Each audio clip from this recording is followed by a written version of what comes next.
Good morning to another show on Gigi's Talk. Today, I have a very eminent person, Neeraja Ganesh. She retired or she left her last job as a director in the IT section or as relationship for director relationship at National Education Society of Karnataka. Am I right, Neeraja? Yeah, so retired kind of is a good term to use for my IT, which was 25 years. And then, yes, I went to work in the education sector, which was National Education Society of Karnataka. And not just that, she is a TEDx speaker, a keynote speaker at prestigious conferences and various forums like Nascom, IEEE, Lean In, RISC, World Summit, Women Tech Network, and many, many more. Her signature programs are being Networking for Results, How to Tell Your Story.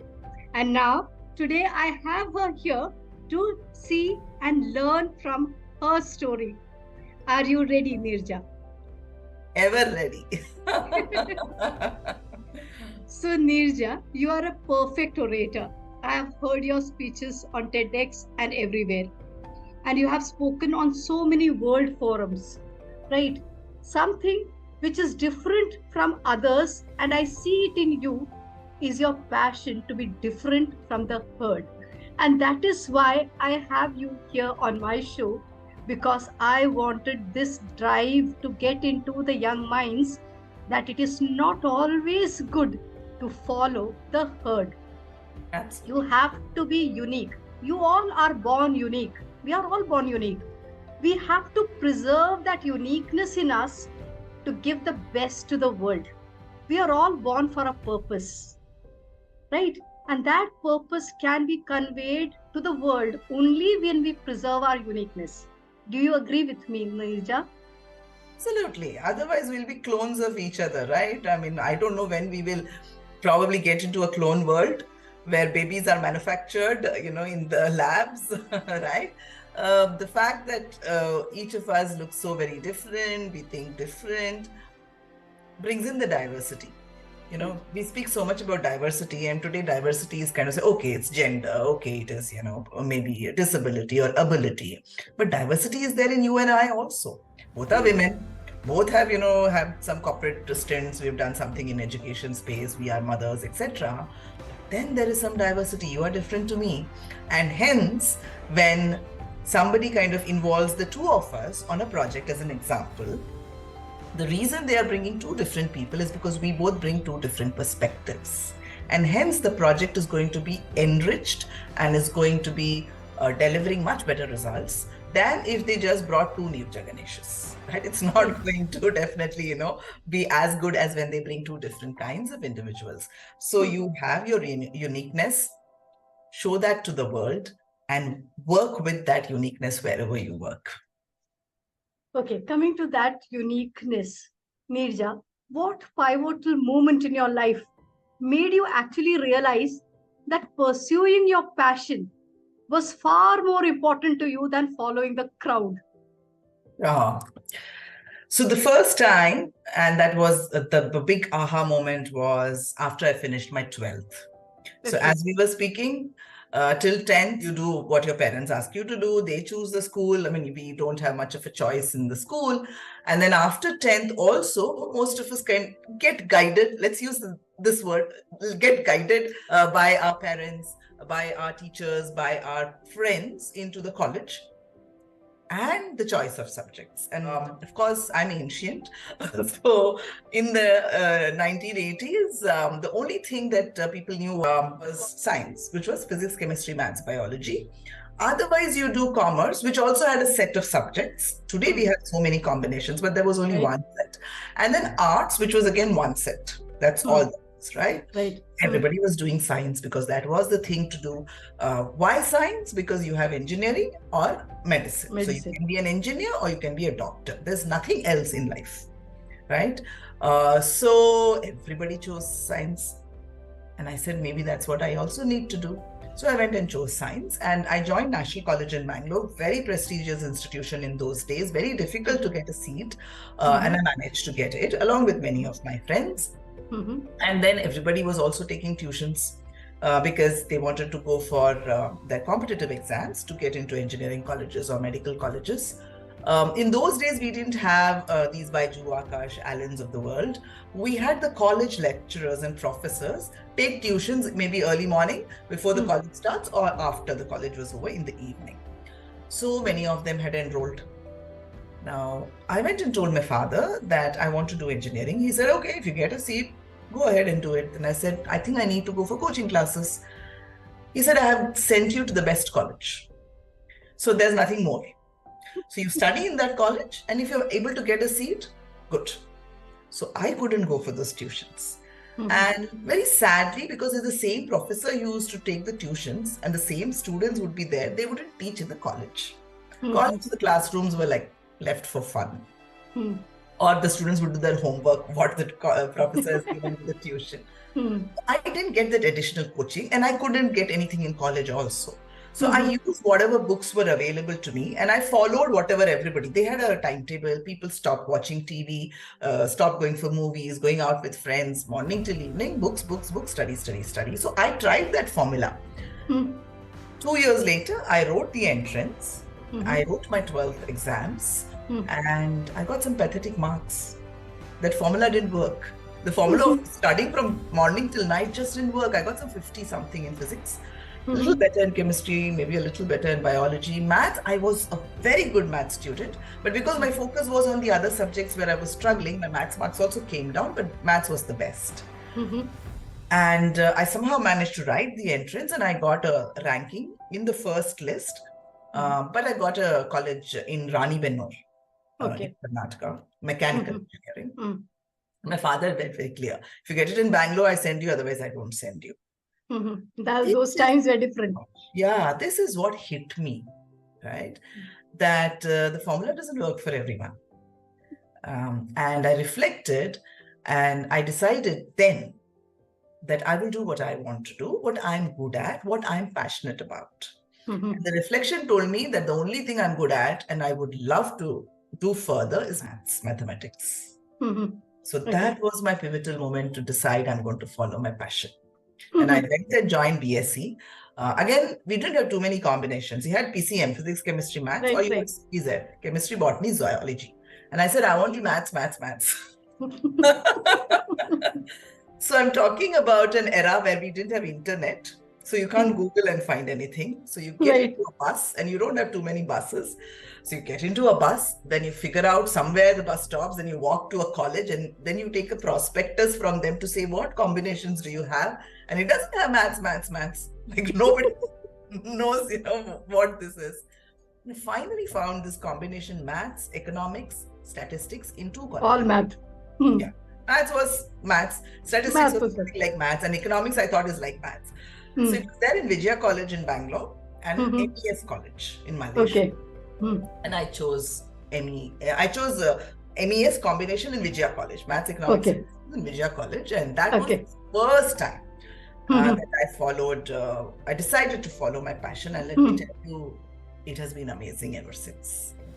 That is what makes a difference, Vinaya. Neeraja, I'm sorry. Yeah. What happens is, I was pathetic in math in school. Telling you honestly. See my school marks, they're pathetic. Never beyond 60. Never. Never beyond 60. But I teach math now to international students as well. Wow. Because it was my allergy to my the way of teaching in math in school, that I had that grudge with math that did not let me to grow. But when I started teaching math to younger students, I found there was nothing so huge about math. And actually, I love that subject. Right. And after doing my MSc in botany, I continued my studies with science and math further on my own. And then I became an internationally certified teacher for a platform which serves Indian and international students now. And it was through them and through my teaching with other students on my academy that I learned that I was good at math. it was the misconception or the thought that was brought to me by my teachers. You are never good at math. That had hit me. Right. And when I came out of it, I found that it was the most beautiful subject to have. And I was really enjoying it. Correct. Teaching and learning, both. Right. So you can never decide by what others say.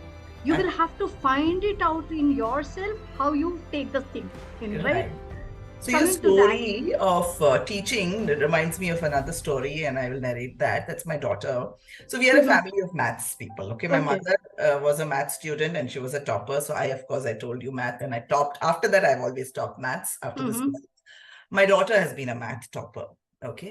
So, as mothers will sit with our kids to say, okay, what are you doing? Maths, I never had to sit with her. I knew she'd just kind of, crack things. When she came to 5th, and my way of, because I was also a working professional, so I wouldn't really have the time to sit with her, homework, etc. So my way of testing her, whether she is actually studying and she needs any help or not, was to set question papers. So I used to set question papers on every subject. She would answer, I would correct it. And if I found a gap, then I would sit with her only for that piece. So I had given in 5th standard a paper. I think that's when they were doing fractions, etc. I can't remember. And she scored 0 in the paper that I had given. And I was shocked. I said, what happened? She said, I've not understood anything. So I sat down with her and I explained everything to her. And then I gave her another paper. Again, 0. She said, I didn't understand anything, which I found strange. I mean, if you didn't understand in school, okay. But here, you've always been guided by me. So why are you not understanding what I am teaching? Then so it took me a few iterations of teaching and finally she got it. But I asked, what happened? She said, I never want to do maths in my life. And I said, why?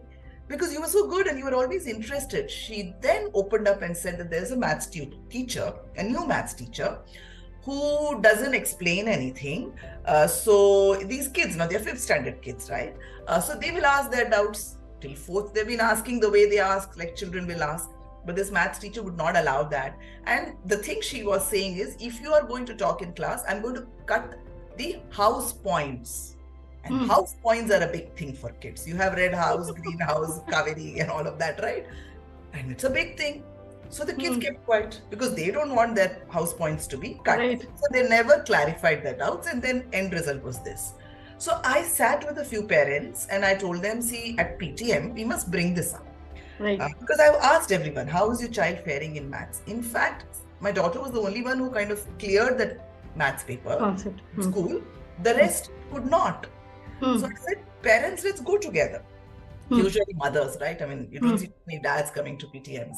Some mothers agreed, others said no, because that's also a reservation. Right. How can we? The teacher might revert back in some other way, and the child might be the point of receiving. Yeah. Finally, on that day, everyone said no, and there was only one mother who said, okay, we will do it together. And she told me this maths teacher, the 5th standard one, is the best teacher the school has. But that teacher used to teach only 10th standard. That is the difference. Yeah. So now she's being put to 5th standard students and she doesn't know.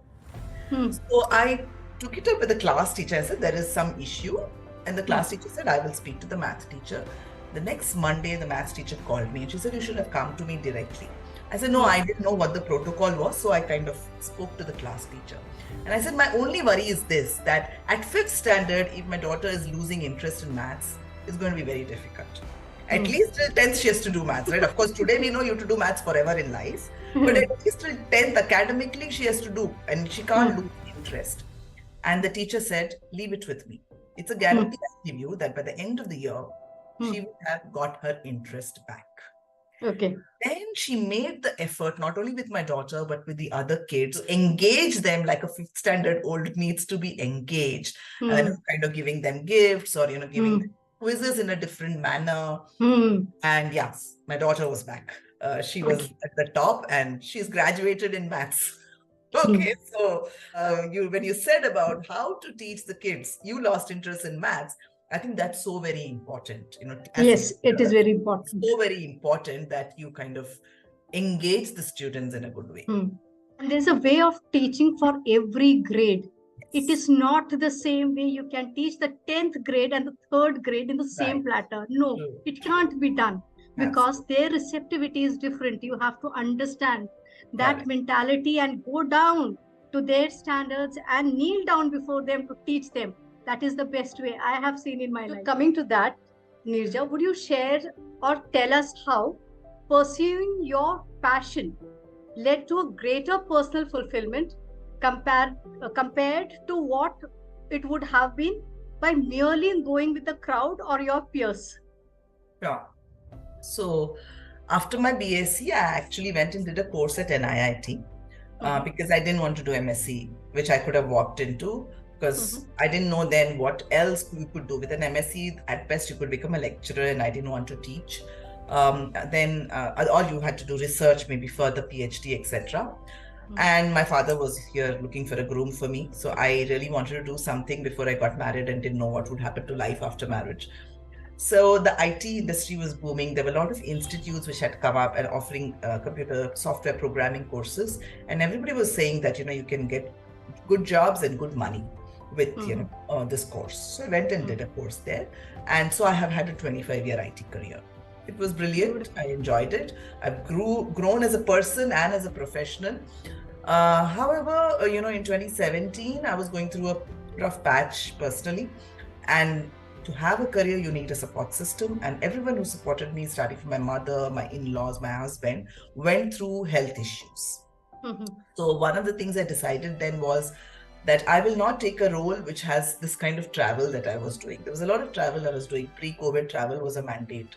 If you're in senior leadership positions, there's no way you can do work without actually going to every location where you have teams and customers, etc. So I spoke to my company and I said, see, I want a role which wouldn't have travel. And they were exploring options. But I had made up my mind that if such a role does not come by, then I will leave. And I had to leave because after 3 months of exploration, such a role didn't come by. And I didn't have another job. I quit. I still quit. Okay. Now that is something many people wouldn't do. Because many are afraid of thinking of it. Yeah. Because one of the things the job gives is, of course, the money. Right? But I also want to question that after 25 years of an IT career in really good MNCs, you would have made enough money, for sure. Then why still this fear of, I need more money? The first need money, but how much? The reason why people are not able to quantify how much is because they don't know what they want for themselves. They are looking at somebody else buying 10 cars. They're looking at somebody else having 3 apartments, taking an international vacation, etc. And hence you don't know how much money. Because tomorrow your neighbor will do something else. And you want to do it. With that. I knew for sure what I wanted. I have one house, I'm happy. We have one car, we are happy. Right? I have no craving. I don't, belong to that category which says that I have to go to Himalayas to get peace. I'm sitting at home and I can be peaceful. Okay. So I knew that there was sufficient savings, and I knew over a period of time I'll pick up and do something which will also start getting me money. So with that, I quit. Okay. I decided I will not get into a corporate job, which was very different to what any other peer of mine would have done, right? And I said, I'll follow my passion, which was to help women with their careers. Why? For them to figure out what their aspirations are, because many of us don't even know what we aspire to. Absolutely. Right? And then if you aspire, then how do you actually reach? So I decided to do that. And I did a few things. I did mentoring. I was mentoring through platforms. I headed a not-for-profit foundation, which was set up to break the gender gaps in our country, to bridge the gender gaps in our country. I did all of this, which was so very different to a normal person who has had 25 years of corporate life. What are you doing? In fact, my mother keeps asking me today, what do you do? And she's not able to explain. She says she keeps talking. But yes, if I talk, that also has an impact. Why am I talking today? Because the word has power. Have an impact because of this conversation. And I'll tell you how that kind of really told me that I did the right thing. So 2017 I quit, and 2018 onwards, I've been doing some of these things in terms of helping women. December 31st, 2018, I was, I decided to do some shopping. So at GRT, Changamaligai, the gold shop. So I got off the car and the shop was on the other side. So I got off the car. I thought I'll cross and go to the shop. As I started crossing, I saw a two-wheeler pass by. And then this two-wheeler was turning. So I started thinking, is the person coming back to me, or maybe the person has taken a different route and realized it's a wrong route, so he's coming back. But something in you tells you, right? I slowly crossed the road, thinking this person may come and stand and want to talk to me. Then I went to the other side and didn't go into the shop. I still waited. This two-wheeler came and stood next to me. The person removed their helmet. It was a woman. And she asked me, "Aren't you Neeraja Ganesh?" And I was shocked. Somebody on the road is recognizing me by name. And I said, yes. And she said, when you got off the car, I thought you were Neeraja Ganesh. And there was no way I was going without coming and telling you thank you for the work that you do for women like us. It is so impactful. She put her helmet on and she went by. And but that word, that one thank you. Yes. It told me, follow your passion. Absolutely. Money will come, may not be as much, but it will come. You will have satisfaction. You will be creating impact that you can't create in otherwise your corporate jobs. And you will have a peaceful life. Such a satisfied, peaceful, happy life. So yeah, that's what I would really want to tell people, follow your passion. So that is how from an IT field, person just jumped into the entirely different field altogether. Absolutely. Following the passion. Yes. Okay. I have also seen, Neeraja, that passionate individuals often serve as catalyst for positive changes. Just as you said in your example, the person coming back and saying a thank you, that you impacted my life, thank you. That one word changed your world, right? The same impact happens. How has your journey inspired others to break away from this conformity that always we have? Everybody is doing BSc, you do BSc. Everybody is doing MBBS, you do MBBS. Everybody is sitting home, making the home happy, you do the same thing. Everyone is confirmed in their conformity. How do you break it? And how do you help follow their own passion? Sure. So you have invited me today. Why? Absolutely. Why did you choose me? You could have chosen because so you're many. Different. Because you're different. Right. And you do never follow the herd. Yeah. So I'll get such opportunities. I get many of these opportunities. I never say no to any of these opportunities. I don't, think, okay, because of this 1 hour, how many viewers will watch this show and hence what they will do. These are not the things I think about. This is an opportunity. I'm going to take it. I will do my best. And I know even if there's one person who has an impact, that one person is enough. They will further, go ahead. It's like a ripple effect. Ripple effect. Absolutely. So, so many people listen to my stories either on podcasts or when I do keynotes or say my TEDx or, in whichever way. I might write on LinkedIn, I may write on blogs, etc. Or the corporate workshops also that they do. My style is storytelling. Right. So the impact is created because of the stories, and these are real stories, personal stories. I went through something. I told you about my daughter. It's a real story. Some teacher sitting somewhere will listen to it and say, okay, I must, make a change in the way I am teaching, correct? So that's how I think the change is happening in people's minds to kind of even think, why am I doing what I'm doing? Because many of us don't think that also. We haven't had the time to think. We finish our college, placements are happening, I get a job, I join, the company has a path for me, and then of course my parents have a path for me. So these two things together, kind of keep our lives so busy. And then if you are in cities like Bangalore and you have to commute, then you're forever in the traffic. So there is no time to think and reflect. What do I want to do? Why do I do what I do? Why do I want to do something else? So when I speak, people start, that thinking, that mindset, reflections. And I'll quote you just one example. So there was another talk that I did, which was on people being in a state of inertia. Like we spoke about the book, right? Because that may not be inertia, it may be just procrastination. But in that talk, I speak about a state of inertia, how it's different to procrastination. Why are people in a state of inertia? They don't move ahead and do some things that they want to do or should do. And that, of course, went to many WhatsApp groups, etc. And this one lady, many people wrote to me. This one lady wrote to me, she said, talk was the need of the hour for me. I am in this phase of moving from procrastination to inertia in several areas of work.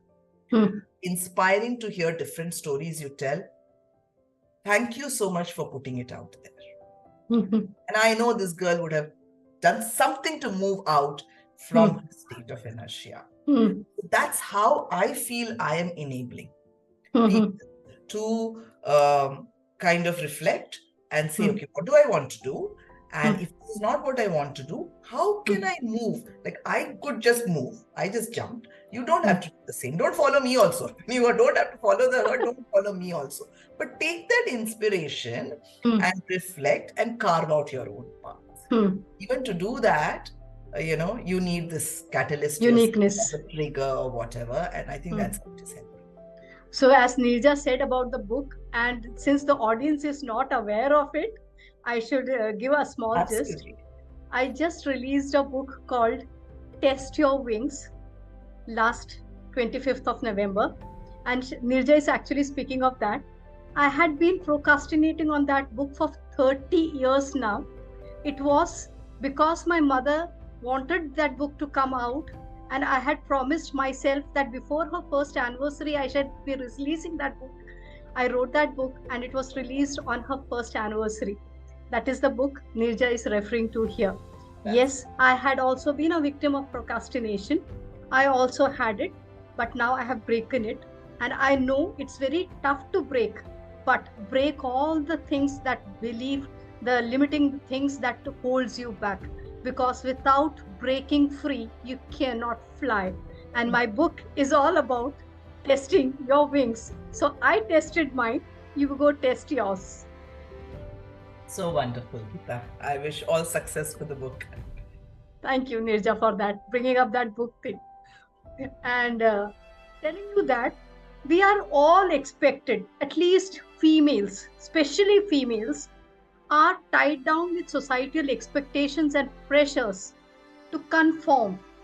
Because a good wife is in this perspective, this way, a good mother should be this way, you should be behaving this way, walking this way, talking this way, or even the jobs and professions. There was an experiment actually which says that when an experiment was conducted for students and they were asked to draw fireman, astronaut, teacher, lawyer, all the feminine things, the nurse, the doctor, they all went to the females.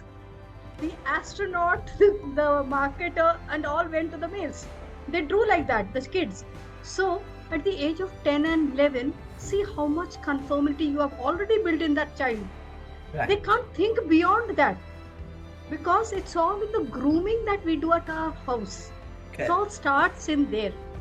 So what do you think, and how have you broken those chains in your life, Neeraja?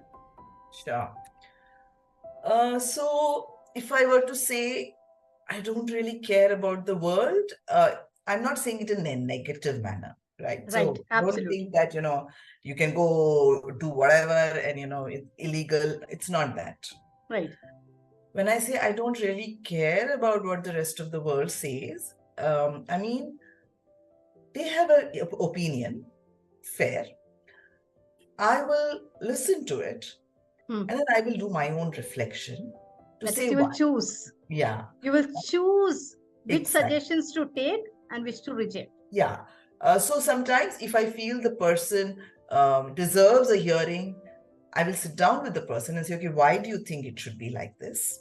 And then maybe try to convey my opinion. Sometimes people don't deserve a hearing also. So, okay, fine. You said something to me. I may reflect on it. I may not reflect on it. And then I go about doing my own bit in my own way. For example, so I don't color my hair. Okay. Okay. It's all gray. Okay, some black now, I think. Earlier, little gray was there. Now, I think little black is there. But you're beautiful. Don't worry. Thank you. See, so I have not, it really doesn't bother me. Because I don't change as a person because of the color of my hair. Right. I continue to be the Neeraja Ganesh for whom somebody came and said, you've created an impact. Whether it was gray or black, my work, my words create that impact. Right. Now, somebody did ask me, many people ask me when I move around with my friends of my age or anybody else, I do see that, the color, hair color is black. And many of them must be coloring, right? Somebody asked me who came to give a wedding invitation for her daughter's wedding. She's much older than me. And she said, why are you not coloring your hair? I said, well, if my age is showing this way, let it show. It really doesn't matter to me. It shows the hard work we had put in. Yeah. So, I'm very, very clear. So, this is the Neeraja. She will always see her in saris. And I don't even visit a beauty parlor. This is me. I'm happy the way I am. Right? And I'm glad that I have chosen a husband who's happy the way I am. I think for women, that is the best part. Yeah. The girls, the most important thing is the choice of their partner. Absolutely. Absolutely. Underlined. Yeah. Yes. And, to some of the girls, because when I was working in the corporate, I had very young girls who used to be in my team. They used to say, you know what, my husband has to share the work, which means 3 days I will cook, 3 days he will cook, 7th day we'll eat out. I said, that is not, sharing at all. That is not sharing, right? If you're able to cook all the 7 days, go ahead and cook. Go ahead, do it. Yeah. The sharing comes when there is a need. And for this, you need this compatibility, to say, okay, today you have a need and I will help you. Tomorrow he has a need and you will help you, right? So that way, I think I'm really blessed that, I have a family which kind of doesn't really poke too much of, a nose into why and why not, etc. But yes, there are opinions. I will not deny it. Right. Each one is an individual of their with an opinion. And my husband will say, I don't think this is right. But he'll say he doesn't think it is right. Doesn't mean that you have to follow it. Right. And I will sit and reflect on it. And if I feel there is merit in it, then I may. Okay. If I don't feel there is no merit in it, say, okay, that's your opinion. My opinion is this, let me go about doing that, right? So it is important that in that point, it is very important that the other person is not offended, that the opinion is not taken into consideration. Here is the importance of having the right partner. Exactly. That's right. If you have a wrong partner, then the thing is, every opinion is not just an opinion. It's an order. You need to take that command. Exactly. That makes a difference. True. So that's why I'm not really cared for what the world has been doing or the world has been saying. I'm sure many would talk about my style, my the way I stand, the way I speak. I have a friend who always talks about me not cooking, and I never cooked. I've never cooked. Okay. And I have a story for that, but I will not kind of bore you with that story. But the fact is that I've never cooked in my life. I'm married for 28 years now. My mother-in-law used to run the kitchen for most of the time because she loved doing it. And then when she kind of aged, I got a cook. So the only time that I cooked was COVID. And I always joke that we all survived my cooking more than the COVID. But that friend of mine will always kind of say, you don't do what you're supposed to do. You may have scaled up your career, but you don't cook. That is the conformity, Neeraja, that girls are brought up with. Right. That if you do not do the house jobs, if you do not do the house chores perfectly the way a woman should be doing, then you are no woman. You are not, you can climb, as Indra Nooyi said, you can climb the corporate ladder, but if there's no milk in the fridge, you are responsible for it. Exactly. The same thing, Neeraja. Whatever you do in outer life, your individuality and your achievements are confined with what you do at home, to the people at home. And to certain. So thank you, Neeraja, for being here. Thank you. It had been a wonderful opportunity speaking to you. I had been following you for 1 year now, and I had dreamt that I would have a talk show with you, and this is a reality today. So thank you for being here, Neeraja. My pleasure. Glad to be on this show. The uniqueness in you is the best version of you.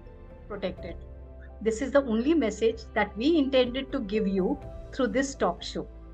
With this, I will also request you, if you need to follow us, you want to know more details about Neeraja or me, go down in the description box. All the details pertaining to her and me is in the description box. Is there anything else you want to add, Neeraja?